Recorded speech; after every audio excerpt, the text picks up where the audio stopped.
लोग करने वाले हैं some basic concept of chemistry का क्वेश्चन क्या गिवन है, a carbon compound containing carbon and oxygen has approximate molar mass equal to 290. On analysis, it is found to contain 50% by mass of each element. Therefore, molecular formula of the compound is. और ये आपको option दिए हुए हैं. देखिए question क्या कह रहा है, आपको दो एलिमेंट दिए हुए हैं कार्बन एंड ऑक्सीजन और इनका परसेंटेज कंपोजिशन दिया है दोनों का 50%. इसके अलावा आपको क्या दिया है, मोलर मास दिया है कितना 290 और आपसे क्या पूछ रहा है मॉलिक्यूलर फॉर्मूला. तो मॉलिक्यूलर फॉर्मूला निकालने का जो फॉर्मूला होता है वो है n into empirical formula.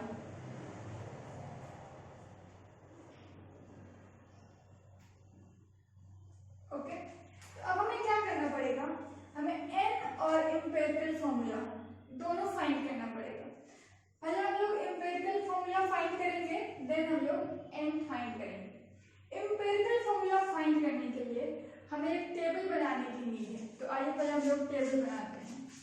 Table में यहाँ पे आप क्या लिख लीजिए, एलिमेंट,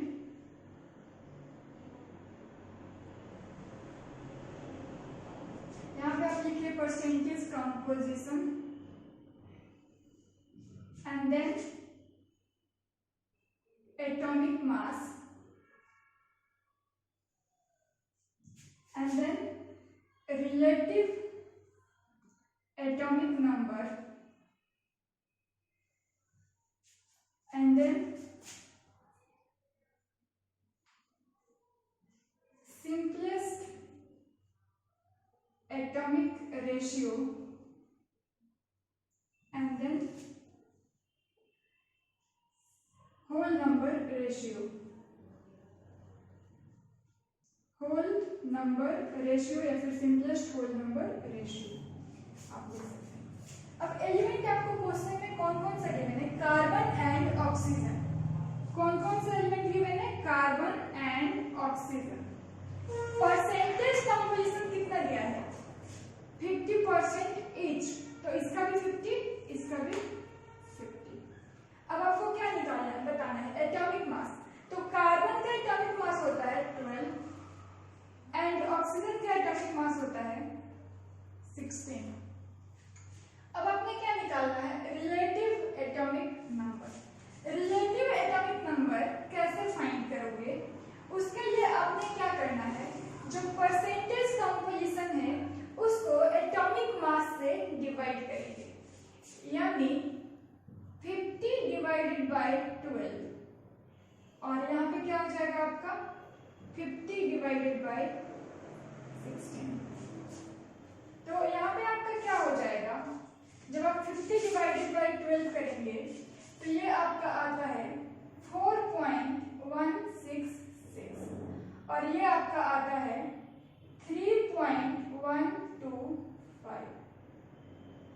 अब आपने क्या करना है, इसको सिंपलेस्ट एटॉमिक रेशियो में चेंज करना है. ओके, इसको सिंपलेस्ट एटॉमिक रेशियो में कैसे चेंज करेंगे, इन दोनों में जो सबसे छोटी वैल्यू है उससे इन दोनों को डिवाइड करेंगे.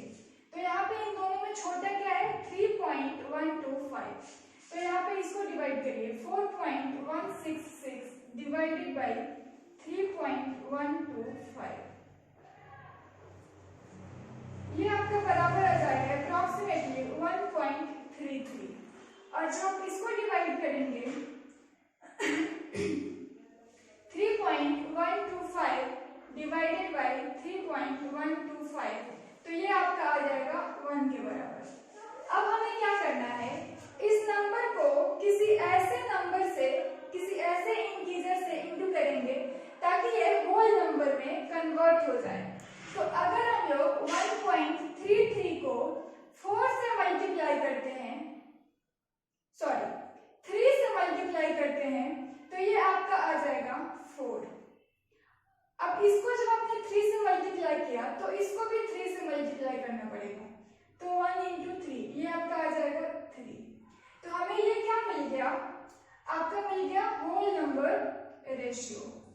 अब यही क्या हो जाएगा आपका, जब कार्बन के साथ आप लिख देंगे कितना आया 4, ऑक्सीजन का आया 3, तो ये आपका आ गया एम्पिरिकल फॉर्मूला।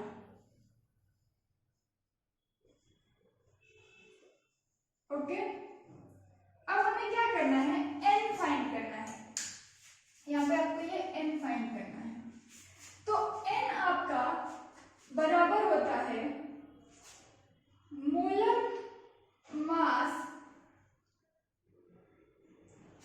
अपॉन एम्पिरिकल मास।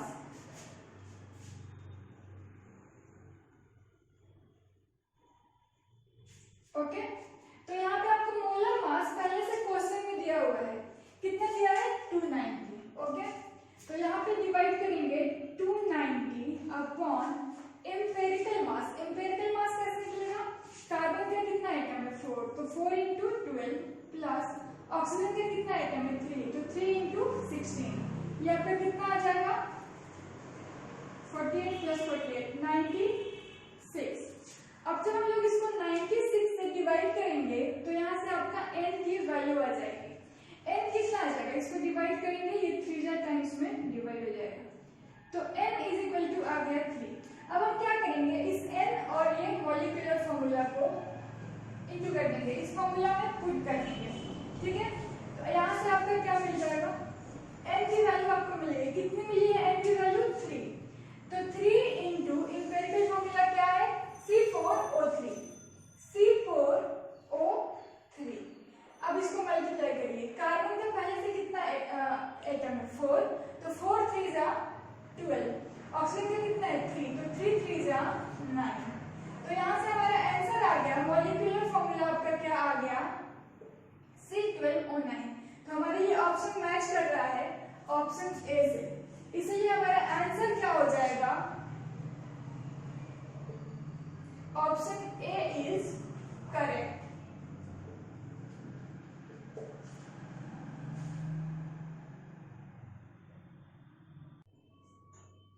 हेलो स्टूडेंट्स, मैं कुमारी सुषमा। आज का हमारा क्वेश्चन है, at 100 degree Celsius and 1 atm if the density of liquid water is 1 gram per centimeter cube and that of water vapor is 0.0006 gram per centimeter cube, then the volume occupied by water molecule in 1 liter of steam at that temperature is। और ये आपके option दिए हुए हैं। तो यहाँ पे आपसे क्या पूछ रहा है और क्या दिया है, हमें दिया है लिक्विड वाटर का डेंसिटी, वाटर वेपर की डेंसिटी और 1 लीटर वॉल्यूम ऑफ स्टीम। उसमें क्या पूछा है, लिक्विड वाटर का वॉल्यूम कितना होगा। तो आइए हम लोग इसको बनाते हैं। पहले गिवन डेटा लिखिए, density of water, liquid water की डेंसिटी कितनी दी हुई है 1 ग्राम पर सेंटीमीटर क्यूब। ठीक है, और डेंसिटी ऑफ ये लिक्विड वाटर की है। ठीक है, water vapour, density of water vapour आपको दिया है 0.0006 ग्राम पर centimetre cube, 0.0006 gram centimetre -3 cm -3 भी लिख सकते हो या फिर आप ऐसे लिख सकते हो, यूनिट एक ही है। ठीक है, इसको हम लोग ऐसे नोट कर सकते हैं। अब यहाँ पे आपको क्या फाइंड करना पड़ेगा, 1 लीटर स्टीम में मास कितना हो जाएगा। ठीक है, तो आपको फाइंड करना है mass of 1 litre of steam. अब देखिए 1 लीटर को पहले हम लोग क्या करेंगे, ml में चेंज करेंगे। ठीक है, क्योंकि हमें ग्राम में डेंसिटी ग्राम सेंटीमीटर क्यूब में दिया है, तो 1 लीटर इज इक्वल टू हो गया 1000 ml। तो मास इज इक्वल टू क्या हो जाएगा, volume of steam into density of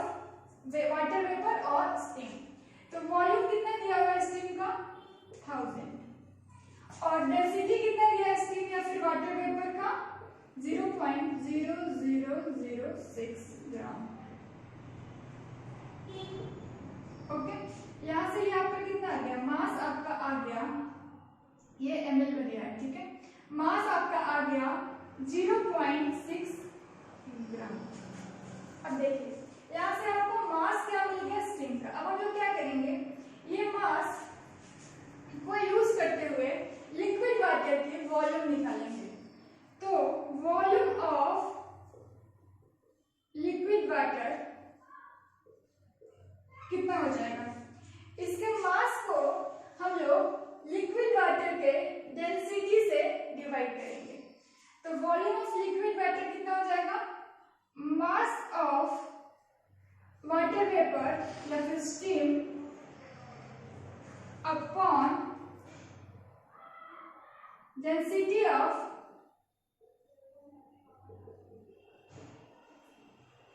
water, जो आपका लिक्विड वाटर है उसकी डेंसिटी। तो मास कितना आ गया 0.6 ग्राम अपॉन डेंसिटी कितनी आ गई, आपको दिया है 1 ग्राम पर सेंटीमीटर क्यूब। तो इसको हम लोग 1 से डिवाइड करेंगे, तो यहाँ पे कितना आ जाएगा 0.6 सेंटीमीटर क्यूब। तो यहाँ पे आपका, क्योंकि ये क्या है ग्राम पर सेंटीमीटर क्यूब, तो यहाँ से आपका आंसर आ गया 0.6 सेंटीमीटर क्यूब। तो ये हमारा ऑप्शन मैच करता है 0.6 सेंटीमीटर क्यूब सी से। तो यहाँ पे हमारा करेक्ट ऑप्शन है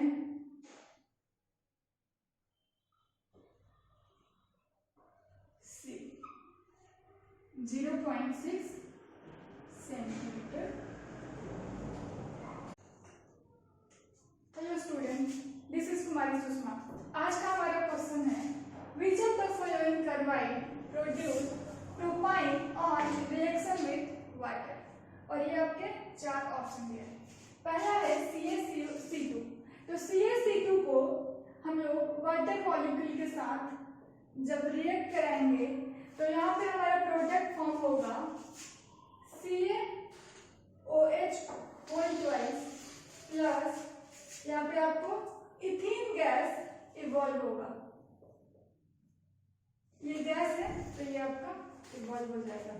अब देखिए जब हम लोग Be2C का अगर H2O के साथ रिएक्शन कराएंगे तो यहाँ पे हमारा क्या हो जाएगा, Be2C जब H2O के साथ रिएक्ट करेगा तो यहाँ पे बनेगा BeO प्लस यहाँ पे आपका मीथेन गैस इवॉल्व होगा। इक्वेशन को बैलेंस करने के लिए हम लोग क्या करेंगे, यहाँ पे 2 लगा लेंगे और यहाँ पे भी आपका 2 हो जाएगा। अब हमारे पास क्या है Al4C3। इसका जब हम लोग H2O के साथ रिएक्शन कराएंगे तो हमारा बनेगा AlOH का होल थ्राइस प्लस यहाँ पे भी आपका मीथेन गैस रिलीज होगा, प्रोड्यूस होगा। यहाँ पे भी हम लोग इक्वेशन को बैलेंस करेंगे तो यहाँ पे हमें क्या लगाना पड़ेगा 12 और यहाँ पे आपका हो गया 4 molecule of LOH whole thrice बनेगा। तो यहाँ पे आपका इथाइन बना, यहाँ पे मीथेन और यहाँ पे मीथेन और यहाँ पे मीथेन गैस इवॉल्व हुआ। अब आपने क्या करना है लास्ट Mg2C3, इसका जब आप रिएक्शन कराओगे H2O के साथ तो यहाँ पे आपका बनता है MgOH होल ट्वाइस प्लस यहाँ पे आपका 3 कार्बन है, 1 2, यहाँ पे ट्रिपल बॉन्ड के साथ ये H और H3, यहाँ पे आपका प्रोपाइन बनेगा। तो हमें क्या चाहिए था, इन तीनों में ढूंढना था किसके रिएक्शन में प्रोपाइन बनेगा। तो यहाँ पे आपका Mg2C3 के साथ जब हम लोग रिएक्शन कराएंगे वाटर का तो आपको प्रोपाइन मिलेगा। ठीक है, ये आपका क्या रहा CC ट्रिपल बॉन्ड के साथ C। ओके, ये आपका प्रोपाइन मिला। तो यहाँ पे हमारा कौन सा ऑप्शन करेक्ट है, D इज करेक्ट। इससे हमें क्या मिला, प्रोपाइन। Thank you.